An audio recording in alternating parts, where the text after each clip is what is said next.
It's time for another video, and yesterday was a bit of a sort of sad day in a way, not in a sort of terminal way, but it's certainly the end of an era kind of thing. For the last, I think, 7 years now, I've been using this Humber as everyday wheels. And it's finally got to the point where I think it's fair to say it's too far gone. And I really do need to give it a proper going through, overhaul, repaint, everything. And right now I haven't got time to do it because I think it does actually deserve a proper seeing to. This is the one that I've used as a development mule, really, and it's got the pragmatic Pinto engine kit in it, which I've fitted in this first as a development thing, and it's also got Mark IV Pullman brakes on it, which was a conversion that didn't quite work. The Mark III works better, but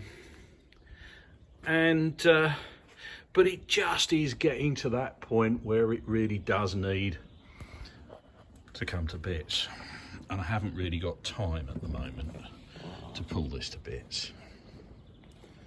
So here it is. I've shoved it in the shed and disconnected the battery, and poor old thing, really.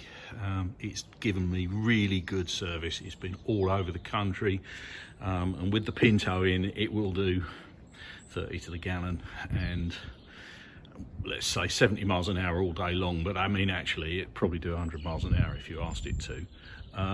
It performs like a sort of 80s or 90s car, and stops like that with twin leading edge brakes off a Pullman. You know, it's but as I say, it needs bare metaling before this rust really takes hold.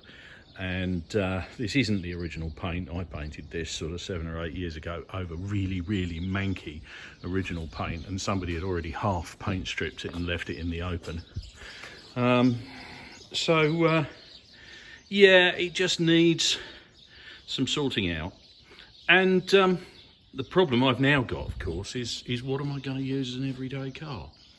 I'm going to have to find something that's economical, quick, I can throw the dog in the back of, and all of those things.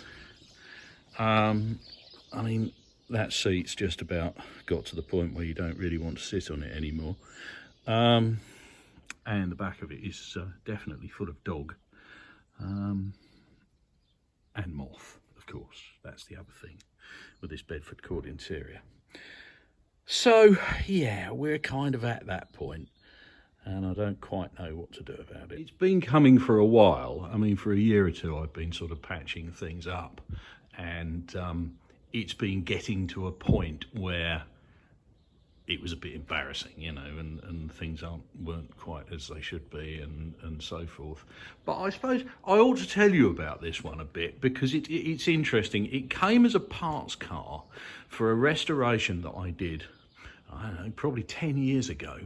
And actually it was a better car in some ways than the car we were restoring, but the guy who owned the car we were restoring wanted that car done because it was his dad's, and I understood that, and that one was in a terrible state, and we picked this one to pieces to the point where it was really just a rolling shell, to restore the other one. And it was really beautiful. It was one of those jobs where somebody more or less gave me an open checkbook, and we produced something that was a brand new Humber, probably better than new.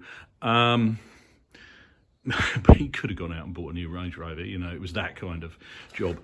But at the end of it, I looked at this sort of rolling shell and said, well, what are you doing with that? And he said, well, do you want it? Make me an offer. So I bought it and put it together out of what was left. So it was all pretty second hand to start with. And it was done in a hurry because it was mine, and, you know, it was done in between customers' jobs. But I've used it as a development car, as I've said before. And so it's got a number of interesting things about it. We found a police suspension kit with telescopic shock absorbers. So it's got that, which makes it vastly different to drive from a normal Humber. It's got Pullman springs on it, which are slightly heavier, but with finer leaves, so it makes it so it's smoother to drive. We had to take a few leaves out of the front because the engine's not as heavy as the original would have been. But it's also on 716 tyres, so in a way it's a short wheelbase Pullman rather than the Super Snipe. And then of course we did the engine conversion on it, so it's got a Transit Pinto in it, RS2000 Pinto, with a Transit gearbox, an NT75, which is a 5-speed, which gives it really long legs. And the gear shift on it comes out in exactly the same place as it would have done with the original gearbox. So from the inside, it doesn't look as though there's been an engine conversion. You know, if you use a Type 9, the gear lever comes out too far back. But the engine fits in these really, really well, and the access is really good, and everything works, and it has the original throttle cable, and I just made an exhaust downpipe to cross over, but it's got the original exhaust, the fuel supply's in the right place, the original radiator works. It just sort of goes together, and is a really cheap way of making a really useful motor car.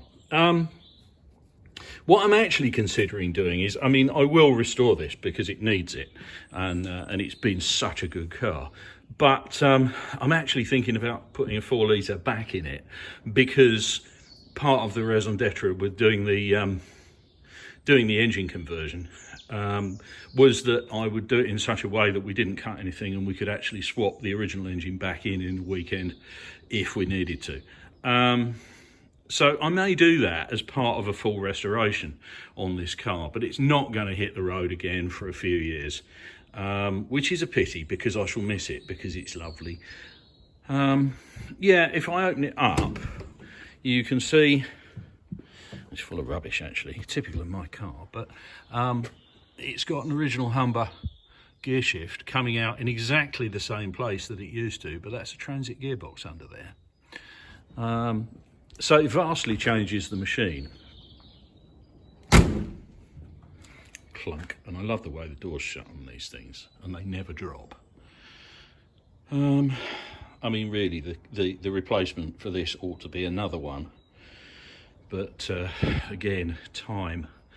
And how many more Humbers do I really need? The other thing, of course, that I'm thinking of,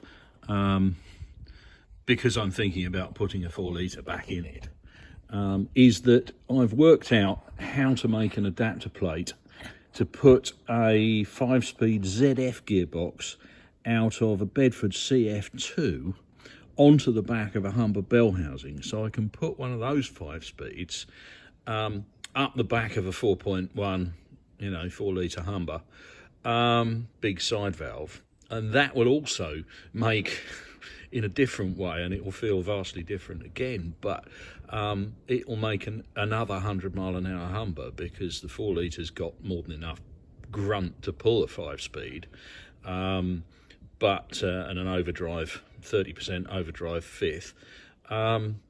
But of course, with the 4-speed, they're only good for about 80 miles an hour. But if I put a ZF box in, it'll be a bit odd to drive because it's a dogleg box, but that's fine. But it'll make a 4-litre that will genuinely do full-on motorway speeds. I don't like being slower than everybody else because there is that danger of being rear-ended, and I spent 3 weeks in intensive care in Germany many years ago because we were in something slow on the Autobahn and we got hit by a Dutch trailer truck. On a happier note, we did a little film job when Disney made a production of The Shepherd, which is a nice Christmas story about the Royal Air Force. And I'm quite glad we did it. I don't normally do film work. I don't enjoy film work particularly very much, and I'm usually a bit nervous about it because they do tend to wreck vehicles. But glad we did this one, and there's some stills from it, and I think on balance it was a pretty good effort. I guess now the challenge is really wander around the yard, look at eBay, all of that, and just find something else that we can put a temporary fixture Pinto in that I can use as daily wheels while this one gets brought back to life and freshened up a bit. Don't know. Got a reasonable amount to choose from here. No, I can't use a Leyland fire engine as daily wheels. I'd love to actually. If that was a truck with a closed cab, I'd be using that all the time. It's beautiful to drive. I suppose the other it's a bit naughty, but we've got a Chrysler Airflow there. Maybe we ought to put a sensible engine in that and do the brakes and put it back on the road for a bit. I can't put it on the road with the straight A. I can't get parts here really sensibly, and I'm damned if I'm going to buy them in America at the moment.